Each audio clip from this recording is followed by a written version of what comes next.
बात आज की चैनल के कार्यक्रम दावा दावेदारों में आपका स्वागत है। जैसा आपको मालूम है कि हर रोज़ मैं एक नए दावेदार के सामने आपकी अदालत में पेश होता हूं। 8वां विधानसभा के वो लोग जो अपने आप को सफलतम दावेदार मानते हैं, प्रबुद्ध दावेदार मानते हैं और मजबूत दावेदार, पुख्ता दावेदारी पेश करते हैं, उन लोगों को मैं आपके सामने आपकी अदालत में लाता हूं और उनका दावा आप तक भी पहुंचता है और उस पार्टी तक भी पहुंचता है जिस पार्टी के वे दावेदार हैं। आज जिस शख्स को मैं आपकी अदालत में पेश कर रहा हूं वो हैं डॉक्टर कुलदीप शर्मा, जो किसी परिचय के मोहताज नहीं। राजस्थान के अंदर जब भी कभी किसी मेडिकल डॉक्टर का नाम लिया जाता है, किसी अनुभवी और प्रतिभावान डॉक्टर का नाम लिया जाता है, तो डॉक्टर कुलदीप शर्मा अग्रिम पंक्ति में खड़े हुए होते हैं। मैं आप आए, उनका मैं स्वागत करता हूं आपका। नमस्कार। नमस्कार। मैं यहाँ बता दूं कि अजमेर उत्तर से आप दावेदारी अपनी पेश कर रहे हैं और भाजपा से दावेदारी पेश कर रहे हैं। आपको यह भी बता दूं कि इनका जो राजनीतिक भविष्य है वह तो सुरक्षित है ही, बाकी राजनीतिक अतीत है वह भी बड़ा महत्वपूर्ण है, जिसके बिना पर वो अपनी दावेदारी प्रस्तुत कर रहे हैं और ये मानकर चल रहे हैं कि अगली मुलाकात आपकी चुनावों में ही होगी। तो डॉक्टर साहब, सबसे पहले तो मैं ये चाहूँगा कि आप अपने बारे में आप क्या सोचते हैं, जनता आपके बारे में क्या सोचती है? जनता तो आपके बारे में आपको राजनेता से ज़्यादा एक डॉक्टर मानती है, समाज सेवी मानती है, जन सेवी मानती है और आप हमेशा जनता के लिए प्रस्तुत रहते हैं, उपस्थित रहते हैं। आपके दरवाजे हमेशा जनता के लिए खुले रहते हैं, ऐसा लोगों का मानना है। अब आप बताइए कि आप किस तरीके से अपने आप को मानते हैं? जी, मैंने MBBS के बाद MS के बाद DNB के बाद MCH और एक यूरोलॉजिस्ट बनने के बाद मैंने अजमेर में पिछले 10 वर्षों से मैं कार्यरत हूँ और नित्य ही मैं सैकड़ों लोगों से मिलता हूँ। जैसा कि आप कह रहे हैं कि डॉक्टर्स के लिए कोई टाइम नहीं होता, कोई लिमिट नहीं होती और एक व्यक्ति जब परेशानी में, विकट परेशानी में होता है तो सबसे पहले उसको डॉक्टर याद आता है। बिल्कुल। और ऐसा ही मेरे साथ रहा है। रोज़ मैं सैकड़ों लोगों से मिलता हूं, उनके स्वास्थ्य के अलावा उनकी निजी परेशानियों के बारे में सुनने की कोशिश करता हूं और अगर मेरे हाथ में कुछ समाधान होता है तो मैं उसको पूरा करने की भी कोशिश करता हूं। तो अजमेर में रहकर मुझे ये एहसास हुआ कि हमें केवल और केवल इस चिकित्सकीय पेशे के साथ साथ इसकी कुछ लिमिटेशंस हैं, कुछ पाबंदियां हैं जो मेरे पास आ रहा है, केवल मैं उन्हीं की मदद कर पा रहा हूं। मैं एक ब्रॉड स्पेक्ट्रम में मदद नहीं कर पा रहा हूं, मैं एक ऐसी पॉलिसी मेकिंग में हेल्प नहीं कर पा रहा हूं जो कि पूरे स्टेट को अफेक्ट करे। तो और सबका ये मानना होता है कि राजनीति एक दलदल है, गंदगी है और अगर राजनीति में एक सभ्य, पढ़ा लिखा और योग्य व्यक्ति नहीं आएगा तो इसको साफ करना मुश्किल है। बहुत सही कह रहे हैं। इसलिए हमने कोशिश करी कि मैं इधर डॉक्टर्स यूनियन का प्रेसिडेंट हूं अजमेर में और जो भी गलत नीतियों के खिलाफ आंदोलन हुए उसमें मैं पूरी तरह सक्रिय रहा और जो भी पॉलिसी मेकिंग में रहा, जो गलत नीतियों के खिलाफ जो हमने बोला है तो वो हमने खुलकर उसका आंदोलन किया है और इस नाते मैं उम्मीद करता हूं कि मुझे राजनीति में भी एक अच्छी सफलता मिलेगी और मैं इसलिए प्रयास कर रहा हूं। हाँ, बहुत सही कहा कुलदीप जी कि राजनीति के बारे में आम लोगों का ख्याल अच्छा नहीं है और ख़ास तौर से जो विचारक है, राजनीतिक विचारक हैं, जो थॉट्स आती हैं सामने, उसमें आता है कि politics is a game of scoundrels, गुंडे बदमाशों का खेल है राजनीति। तो इसको, इस भ्रम को तोड़ने के लिए, इस सिद्धांत को तोड़ने के लिए, इस गलतफहमी को, इस अफवाह को तोड़ने के लिए आप जनता की सेवा के अंदर उतर रहे हैं और मैंने ये देखा कि आप बहुत सक्रिय भी हैं और दूसरी बात है कि आप अपनी बात को पहुंचाना भी जानते हैं। तो आप किस अजमेर उत्तर से, क्योंकि आप इलेक्शन लड़ना चाह रहे हैं, अपनी दावेदारी उत्तर से है, तो आप क्या महसूस करते हैं कि अजमेर उत्तर के अंदर ऐसा क्या हुआ जो 20 साल से नहीं हुआ, 25 साल से नहीं हुआ, आज़ादी के बाद नहीं हुआ? चलिए, कई आए, कांग्रेस आई, BJP आई, सब आए, लेकिन वो विकास नहीं हो पाया जो होना चाहिए था। अगर आप विधायक होते तो आप क्या करते 20 साल के अंदर? और फिर मैं पूछूंगा आपसे कि आगे क्या करना चाहेंगे। देखिए, मैं बहुत ही एक साधारण सा, सामान्य सा व्यक्ति हूँ और बहुत ज़्यादा हिस्ट्री मैंने नहीं पढ़ी है, लेकिन मैं मोटा मोटा ये कह सकता हूँ कि अजमेर जो एक बहुत ही मजबूत जगह पे होना चाहिए था, जो कभी भारत की राजधानी हुआ करता था, तो लगता है कि सम्राट पृथ्वीराज चौहान के बाद अजमेर का कोई धनी धोरी नहीं रहा और जो विकास के पंख अजमेर को लगने चाहिए थे और आज भी अजमेर इंडिया के टॉप 5 सिटीज़ में होने के लायक था और था, लायक तो क्या, ये था ही और ये होना चाहिए था, तो ये नहीं हो पाया। तो यहाँ कुछ ना कुछ कमी रह गई है। अगर हमारे जैसे लोगों को कहीं भगत सिंह बनने का मौका मिलता है तो हम इसके लिए तैयार हैं। विज़न जो है आपने, भाई, एक तो इच्छा शक्ति होती है और एक विज़न होता है। इच्छा शक्ति आदमी में सेवा करने की होती है, आप में भी है, हर आदमी में है, लेकिन वो अपना उसका विज़न नहीं है, वो सेवा कहाँ करेगा जाकर, है? कोई सड़क के ऊपर भिखारियों की मदद करने लग जाएगा, वो भी एक सेवा है। कोई रात में सर्दी में जाकर किसी को कपड़े उड़ा देगा, वो भी एक सेवा है। कोई किसी को गाय को चारा खिला देगा, ये भी एक सेवा है। आपकी सेवा एक राजनेता के रूप में, क्योंकि आप एक पढ़े लिखे और सुशिक्षित प्रतिनिधि हैं, और अगर आप बिल्कुल इलेक्शन में आ पाएंगे तो मुझे दावा है कि इसका सीधा सीधा सा लाभ जनता को मिलेगा ही मिलेगा, जो नहीं मिल पाया। तो आपका विजन क्या है? मूलभूत सुविधाएं। मेरा विजन है कि अजमेर में, मैं चूंकि डॉक्टर हूँ और मुझे पता है मेरे साथी बहुत ज़्यादा योग्य डॉक्टर्स हैं, और अजमेर में कुछ चीज़ें, और जो मेडिकल टूरिज्म की मैं बात करूँ तो अजमेर में अच्छे डॉक्टर्स हैं। अजमेर बहुत ही बढ़िया टूरिस्ट प्लेस है। यहाँ पर विश्व प्रसिद्ध ब्रह्मा जी का मंदिर है, और यहाँ पर ख्वाजा साहब की दरगाह है, और बहुत ही बढ़िया सुरम्य वातावरण है, जो कि बड़े बड़े अच्छे अच्छे शहरों का नहीं होता है। No doubt. तो इतनी बढ़िया सुंदर झील है अजमेर में। तो अगर इतनी सब चीज़ें हैं तो हम मेडिकल टूरिज्म डेवलप कर सकते हैं। और फॉरेन से मैं आपको बताऊं कि कई ऑपरेशन ऐसे हैं जो 40,000 रुपए में अगर हिंदुस्तान में हमारे यहाँ शहर में हो रहे हैं, वो 40 लाख रुपए में अमेरिका में हो रहे हैं जी। और इसी तरह से हमारे पास पेशेंट्स बाहर से आते हैं, यूएस से आते हैं, कोई इजराइल से आते हैं, और वो इलाज इसलिए कराते हैं कि हम बहुत सस्ता इलाज कर रहे हैं। तो अगर मेडिकल टूरिज्म डेवलप होता है तो शहर की आबादी तुरंत ही डबल हो जाएगी, जो शहर की इनकम है वो तुरंत डबल हो जाएगी, और डेवलपमेंट के 4 पंख लग जाएंगे। साथ ही साथ मैं दूसरा कहना चाहता हूं, रोजगार, एम्प्लॉयमेंट जो अजमेर की बड़ी समस्या है। अजमेर में लेते के कहा जाता है कि कुछ सरकारी एजेंसियां ही हैं, केवल उसी के दम पर रोजगार मिल रहा है। आज युवाओं के पास 10-10, 15-15, 20-20 हज़ार रुपए की नौकरी है केवल, और अगर वो चाहे कि कहीं जाके बढ़िया रेस्टोरेंट में बैठ के खाना खाए तो उसके लिए संभव नहीं है, जेब में पैसे ही नहीं होंगे, तो कहाँ से करेंगे वो। तो और ये कहा जाता है कि पानी की समस्या, इसलिए अजमेर में इंडस्ट्रीज नहीं आ सकती। तो कुछ बात यही है। तो कुछ ऐसी इंडस्ट्रीज भी होती हैं, जैसे हम बेंगलोर, हैदराबाद है, तो यहाँ पर सॉफ्टवेयर इंडस्ट्री है, हार्डवेयर इंडस्ट्रीज है, और आईटी इंडस्ट्रीज है। तो अगर ये हम अजमेर में लाएं तो हमारे लोगों को एक साथ ही जो इनकम है वो काफ़ी गुना बढ़ जाएगी। और जैसे कि बाकी सब मेडिकल टूरिज्म हो गया, इंडस्ट्रीज हो गई, इस तरह से हम और बाकी जैसे अगर डेवलपमेंट आता है तो हमें उसके लिए ट्रांसपोर्ट भी बढ़िया करना होगा। तो जैसे हमारे जो ट्रैफिक की प्रॉब्लम्स है उसको भी हम ठीक कर सकते हैं, जो कि अगर पोल्यूशन की प्रॉब्लम है, हम इनको जो बसेज हैं, कारें हैं, इनको सब हम इलेक्ट्रिक व्हीकल्स में कन्वर्ट कर सकते हैं। और मैं तो ये चाहता हूं कि ऐसा डेवलपमेंट आए कि लोग हेलीकॉप्टर से आए यहाँ पर, और हेलीकॉप्टर सुविधा यहाँ पर उपलब्ध हो, क्योंकि विश्व प्रसिद्ध ब्रह्मा मंदिर, आप जिनकी इंपॉर्टेंस समझ नहीं पा रहे, पूरी दुनिया से लोग यहाँ पर आना पसंद करते हैं। और अगर ऐसी कोई सुविधा मिल जाए, और दरगाह क्षेत्र में लोग सऊदी अरब से और मिडल ईस्ट से कितने लोग आते हैं, और उनको अगर ये सुविधा मिलते हैं तो वो यहाँ पर इलाज भी कराएंगे। और यहाँ पर लोगों को, अब कोई बाहर से फॉरेन से आएगा, उसको टैक्सी की चाहिए कि उसको होटल्स भी चाहिए, उसको गाइड भी चाहिए, उसको दुकानों से सामान भी खरीदना होगा, और वो अपना मेडिकल इलाज भी करवाएगा। तो हर तरफ रोजगार ही रोजगार सृजित होंगे और लोगों का बहुत विकास होगा।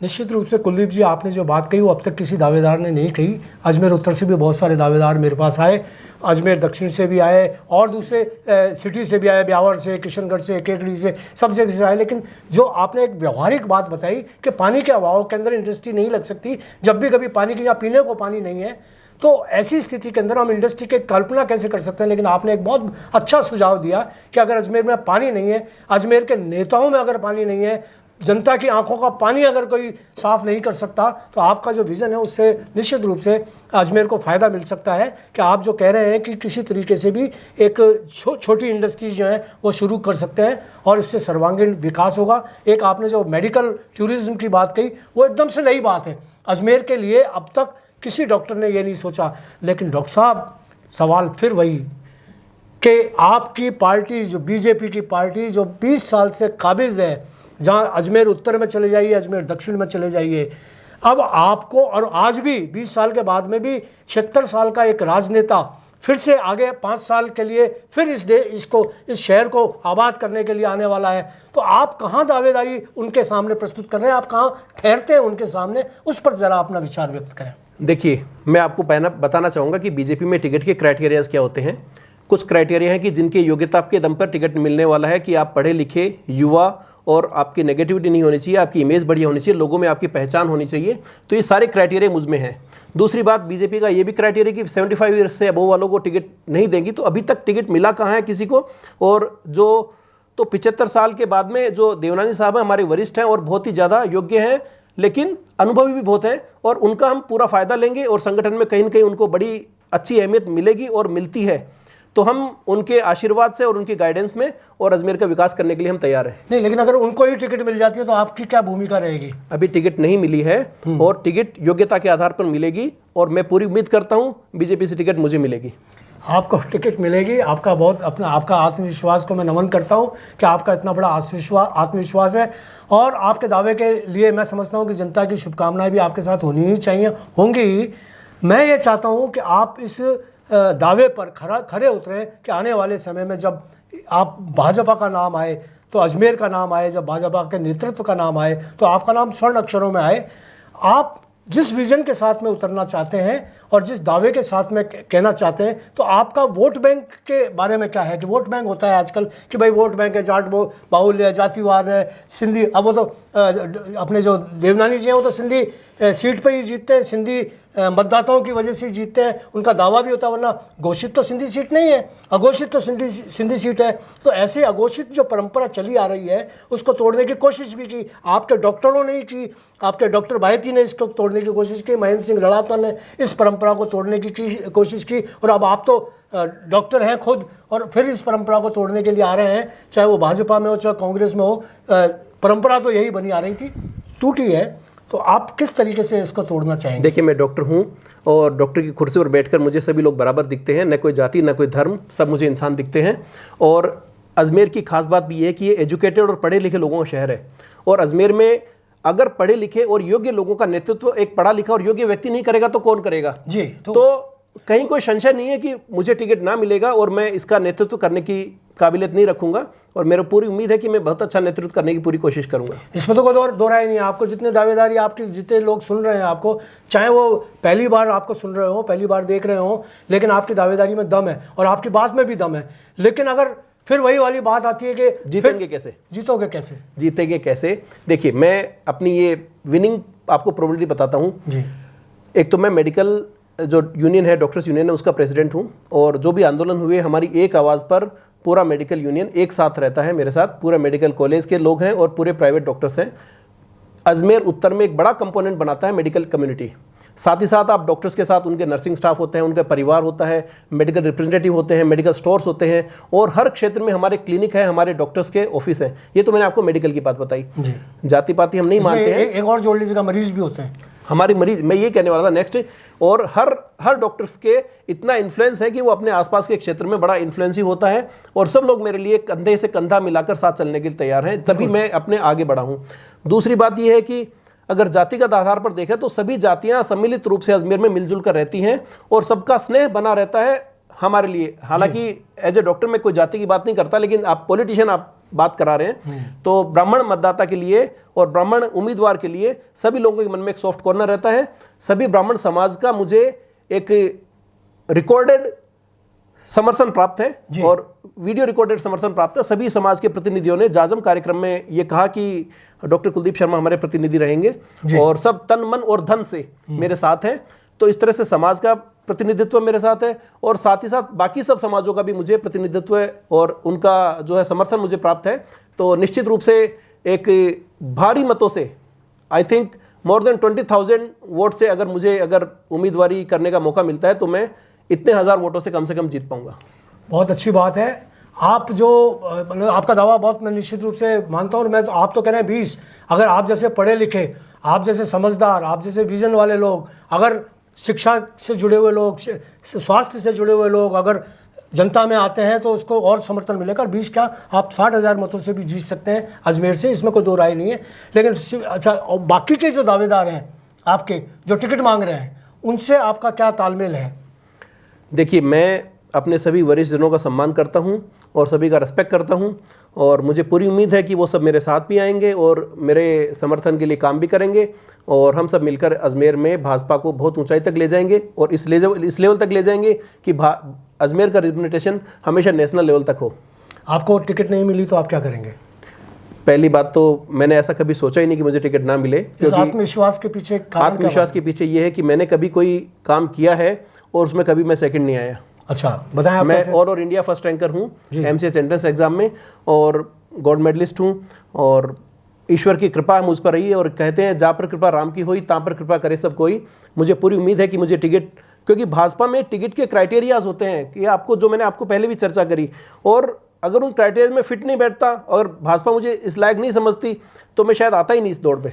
मुझे ये मालूम चला है, मुझे जानकारी है कि आपके साथ आपने अमित शाह के साथ भी, कि उनकी देख रेख में, उनके निर्देशन में भी काम किया है, क्या ये सही है? जी, मैंने भी छात्र राजनीति से सक्रिय रहा हूँ, और मैं जब उदयपुर मेडिकल कॉलेज में मैं MS करा तो मैं डॉक्टर्स यूनियन का प्रेसिडेंट था।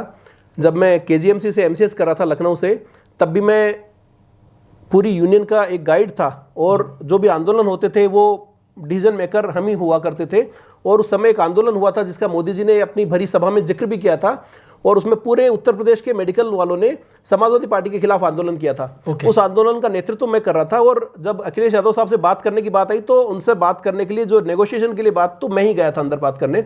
उस समय पे अमित शाह साहब का मुझे मार्गदर्शन प्राप्त था और मैं उनसे लगातार संपर्क में था, और अमित शाह साहब के साथ साथ और उत्तर प्रदेश के कई वरिष्ठ कार्य जो भी नेतृत्व थे उन सब के मार्गदर्शन मुझे मिलता रहा था।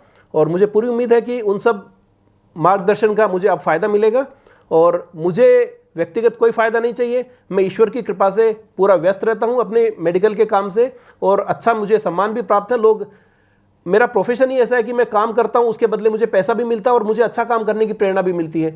लेकिन फिर भी मैं अपना सब कुछ छोड़ के अगर मैं एक नई पारी में जीरो से शुरुआत करना चाहता हूँ, इसका मतलब मैं कुछ करना चाहता हूँ और कुछ एग्रेसिवली करना चाहता हूँ, इसीलिए मैं इस फील्ड में आ रहा हूँ। डॉक्टर साहब, एक जनता की तरफ से एक सवाल मैं आपसे पूछना चाहूँगा। आपके प्रोफेशन के बहुत सारे लोग राजनीति के अंदर आए, जैसे मैं बताता हूँ डॉक्टर कस्तूर चंद चौधरी जो डॉक्टर थे, और उन्होंने अपनी पहले सर्विस छोड़ी, सर्विस छोड़ने के बाद वो राजनीति में आए, है ना। डॉक्टर बायती, उनका जो क्लिनिक चलता है वो नाम मात्र का क्लिनिक है, बल्कि उनकी वहाँ से आय का कोई साधन मुझे नज़र नहीं आता। पुश्तैनी पैसा है जो खर्च कर करके काम चला रहे हैं अपना। आप क्योंकि व्यस्त डॉक्टर हैं, लोकप्रिय डॉक्टर हैं, और ऐसे विषय में डॉक्टर हैं जिसके अंदर अजमेर के अंदर डॉक्टर गिने चुने हैं, इन उंगलियों पर हैं। ऐसे में आप अपना प्रोफेशन छोड़कर जनता की सेवा में अगर लग जाएंगे तो फिर मरीजों की सेवा कौन करेगा? आपके आय के स्रोत का क्या होगा? आप किस तरीके से इसको एडिट करेंगे, मैनिपुलेट करेंगे? देखिए, आय के तौर पे तो मेरा अस्पताल जो है एक अच्छी प्रसिद्धि पा चुका है। अगर मेरी जगह कोई दूसरा यूरोलॉजिस्ट भी वहाँ बैठता है तो वो आय का सोर्स तो एक रहेगा ही रहेगा, मुझे मिनिमम आय का सोर्स तो रहेगा। ये बात सही है कि मैं डायरेक्टली शायद हो सकता है कि मरीजों से कम जुड़ पाऊँ, क्योंकि अगर मैं राजनीतिक क्षेत्र में जाऊँगा तो मैं कुछ ना कुछ वहाँ पर भी अच्छा करने के लिए अपना पूरा समय वहाँ दूंगा मैं और व्यस्त रहूँगा। तो मैं एक ब्रॉड स्पेक्ट्रम की सोचकर ही मैं इस फील्ड में आना चाहता हूं कि मैं अगर मैं 1-to-1 इलाज कर रहा हूं, एक तरफ मेरी पॉलिसी से हज़ारों, सैकड़ों, लाखों लोगों का इलाज होता है या उनको कोई फ़ायदा मिलता है, तो मैं ऐसी पॉलिसी बनाने के लिए मैं राजनीति में आना चाहता हूं। नहीं, तो सीरियस पॉलिटिशियन के रूप में ये कहा जाता है कि जो घर फूके आप लोग चले हमारे साथ, तो ऐसे लोग बाग जो बिल्कुल खिलंदर हैं, कलंदर हैं, सिकंदर हैं, वो लोग राजनीति में आते हैं। फुल टाइम राजनीति होती है उनकी, और कोई कुछ नहीं करते, सिर्फ सेवा में लगे रहते हैं। ऐसे राजनेताओं से आपका मुकाबला है? टिकट में भी दावेदार भी वैसे ही लोग हैं जो घर फूक के तमाशा देख रहे हैं, या लोगों के घर फूक के अपना तमाशा देख रहे हैं? ऐसे सारे पॉलिटिशियन आपके उसमें हैं।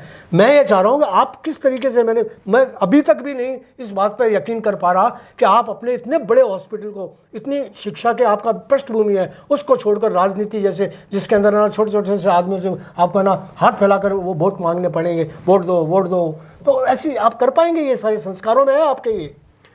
मैं नित्य सैकड़ों लोगों से मिलता हूं, सैकड़ों लोगों से अपनी बात करता हूं और उनकी बात समझता हूं, अपनी चीज़ उनको कन्वे करने की कोशिश करता हूं, कर भी पाता हूं।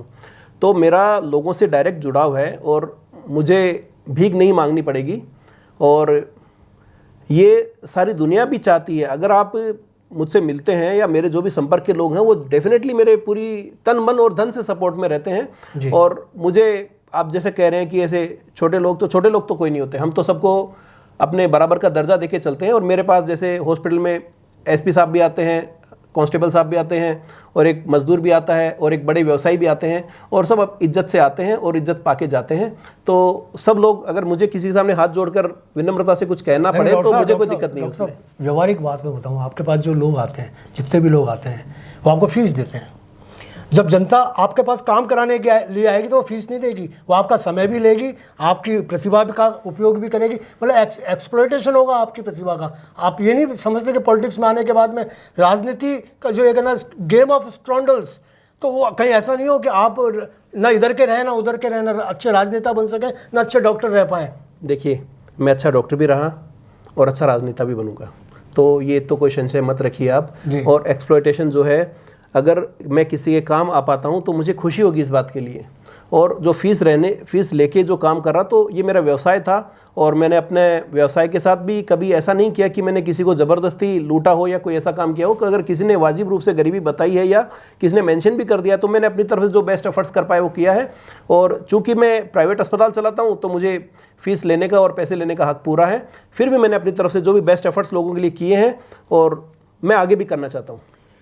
तो ये है डॉक्टर कुलदीप शर्मा। मैंने इनसे कुछ कड़वे सवाल जो मेरी आदत में शुमार नहीं है और मैं किसी दावेदारी के समय पूछता नहीं हूँ, लेकिन मैंने जानबूझकर पूछा क्योंकि मैं चाह रहा था कि कुलदीप जी की अंदर का जो कुलदीप है, जो कुल का दीपक है उनका, वो निकले और रोशनी दे। और वो रोशनी आपने महसूस किया होगा कि उनके दावे में रोशनी चमक आई, दिखाई दी। आपने महसूस किया होगा कि कुलदीप बातें नहीं करते, कुलदीप करके दिखाना चाहते हैं। उनका एक जज्बा है उनके अंदर कुछ कर गुजरने का। और जो सीरियस पॉलिटिशियन है उनके लिए वो चुनौती है। जो कुछ भी नहीं करते, सिर्फ राजनीति करते हैं। ये कुछ भी करते हैं लेकिन राजनीति भी करते हैं, लेकिन इनकी राजनीति उनसे बेहतर इसलिए होगी कि इनका विजन है, इनकी क्वालिटी है। तो आप इस क्वालिटी को मैं नमन करता हूँ और मैं आपको शुभकामनाएं देता हूँ डॉक्टर साहब कि आप विजयी भव, आप जीत कर आएँ, आप टिकट लेके आएँ और आप जीत कर आएँ। और अगर जनता कोई जमानत मांगती है और वो कहती है कि यार डॉक्टर साहब अगर जीत गए, हमने इनको टिकट दे दिया, या अगर जीत गए तो और ये सेवा नहीं कर पाए उस तरह से जिस तरह का ये आपके उसमें दावेदारी में कह रहे थे, तो मैं इनकी ज़मानत लेता हूं और मैं कोशिश करूंगा कि अगर ये जीत के आते हैं और यहाँ फिर मैं इनका इंटरव्यू करूंगा, इनको सारे दावे जो इन्होंने किए हैं यहाँ इन्हें याद दिलाऊंगा और दिलाता रहूँगा जब तक कि अगला चुनाव आ ना जाए। धन्यवाद। मुझे याद दिलाने की नौबत नहीं आएगी और ये सारे दावे जो मैंने किए हैं वो मेरे आत्मसात हैं और मैं इनको पूरा करने के लिए आ रहा हूँ। मेरा कोई दूसरा लक्ष्य नहीं है। बहुत अच्छे, आपने सुन लिया कि इनका संकल्प क्या है। मैं आपको बधाई देता हूं कि आपके संकल्प को मैं कहता हूं कि विजयी भव और तथास्तु ऐसा ही हो जैसा आप कह रहे हैं। और दोस्तों, ये थे कुलदीप शर्मा जो हमारे दावेदार बनकर आपके सामने आए। कल फिर इसी कार्यक्रम के अंदर किसी नए दावेदार के साथ, किसी नई शख्सियत के साथ, किसी नए सपने के साथ मैं आपके सामने मौजूद रहूँगा और उनके दावों को आप तक भी पहुँचाऊँगा और उनके हाईकमान तक भी पहुँचाऊँगा। मेरी कोशिश रहेगी कि जो भी दावेदार यहाँ आ रहे हैं उनका दावा प्रूव हो, वो अच्छे दावेदार सिद्ध हों, अच्छे उम्मीदवार सिद्ध हों, उन्हें टिकट मिले और वो चुनाव जीतें। तो दोस्तों, आज इतना ही। कल फिर किसी नए दावेदार के साथ आपकी अदालत में पेश होऊंगा। तब तक के लिए दीजिए इजाज़त। अगर कार्यक्रम पसंद आया हो, लाइक करें, सब्सक्राइब करें, शेयर करें। धन्यवाद।